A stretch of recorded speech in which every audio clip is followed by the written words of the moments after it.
है साथीहरू, आजको काम चाहिँ ड्रागनमा भट्टाभट मल हाल्ने है। फल साइज भनेर जसरी आयो नि यत्रो यत्रो आयो।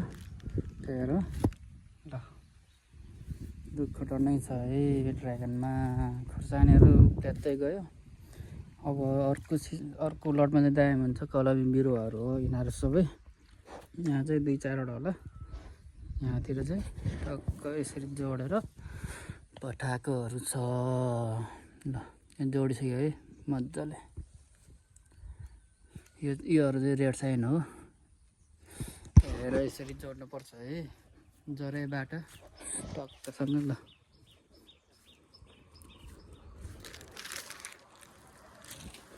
यस्तो हुन्छ है। फल खासै ठुलो आएन, त्यही भएर मल हाल्दैछु। मल हाल्दै पनि मल्चिङ पनि है। मल एकैचोटि हो। ल फुलहरू त्यसरी आउँदैछ धमाधम यसरी है। यता चाहिँ किनकि बिरुवा छैन, यसरी मल्चिङ है। टक्कसँगै फल यत्रो आयो भन्दा के फाइदा भयो, सक्छ त हो नि। त्यही भएर यत्रो आयो नि 4-5वटा 1 किलो जाने। अब यत्रो आउँछ कहाँबाट सक्नु त्यसरी। त्यही भएर यो झ्याप्पो मल यसरी हालेपछि 6 महिना ढुक्क है। 6 महिना भनेको अब वैशाखमा हाल्नुपर्छ यसरी। ट्याक्कै यो सिस्टमले हाल्ने हो मल्चिङ। त्यो बिरुवा पानी छैन है।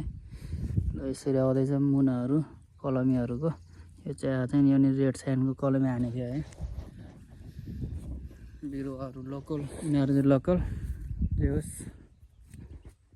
फल साइज चाहिँ मल पुग्नुपर्छ है यसलाई। त्यही भएर मैले धमाधम मल हाल्दैछु। ल एक टिप मल खास हालिदिएको यहाँतिर। यो तरिकाले हुँदैछ।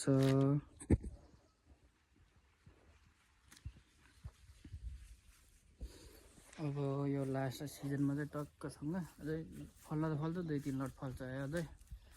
त्यही भएर मल अहिले हाल्यो भने ठिक्क हुन्छ अर्को वैशाखमा हाल्नको लागि है। ल यहाँ चाहिँ यसरी फल्दैछ, धमाधम निस्किँदैछ है। फल यत्रोहरू छ। यसरी प्लास्टिक हालेको कारण चाहिँ चराले नखाओस्, सेफ होस्, एकदम सेफ्टीको लागि है। आज टक्कै हिजो रातभरि खनेको, आज मल हाल्दा त्यति हुँदैछ भर्खर। कहाँ अलिकति भयो भो ल भन्नु। फल साइज आउनु गर्नु गाह्रो छ यो ड्रागनमा है। जरैबाट यसरी फल्छ है। ल फल साइज चाहिँ सानो आउँछ, यसरी हुन्छ। अब यसपालि बढाउनु पर्छ ड्रागन 100-200 बोट।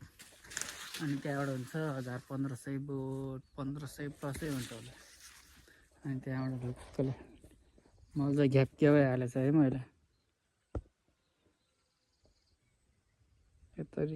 यो तरिकाले मल। अनि बिरुवाहरू माथि आउँदैछ, बाँध्नुपर्छ है। बाँधेन भने भाँच्छ है, भाँच्छ। अनि यता चाहिँ सी भेराइटी छ है। यिनीहरू पिलर भएको लोकल हो। यिनीहरू चाहिँ सी भेराइटी हो।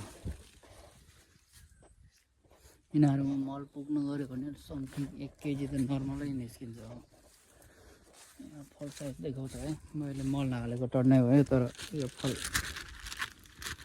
प्लास्टिकमै अट्दैन हो। यत्रो छ फल साइज। ल अझै बढ्छ यो। अनि यस्तो टुप्पाहरू टक्क काट्दिनँ है।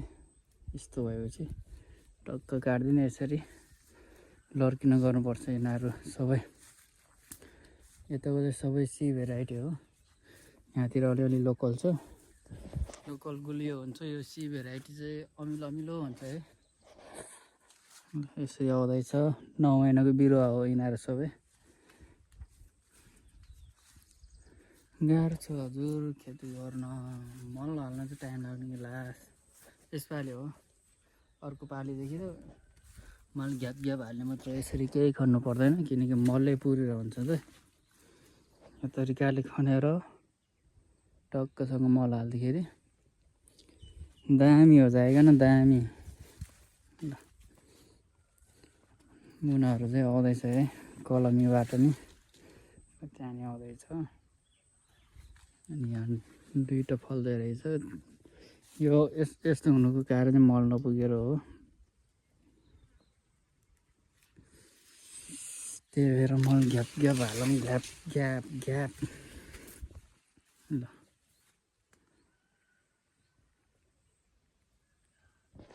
है साथीभाइहरू यत्तिकै हो अब काम धमाधम चल्दैछ फर्सीहरू रोपे थियो खत्तम भयो नि यार खुर्सानी फर्सी एकै ठाउँमा ड्रागन उ त्यहाँतिर अझ के अरे वाटरमेलन खरबुजा त्यो नै छ है गाह्रो छ एउटै ठाउँमा भएपछि मल त यसरी मैले ल मल कति हालेको छ हेर्नु होला टक्कसँग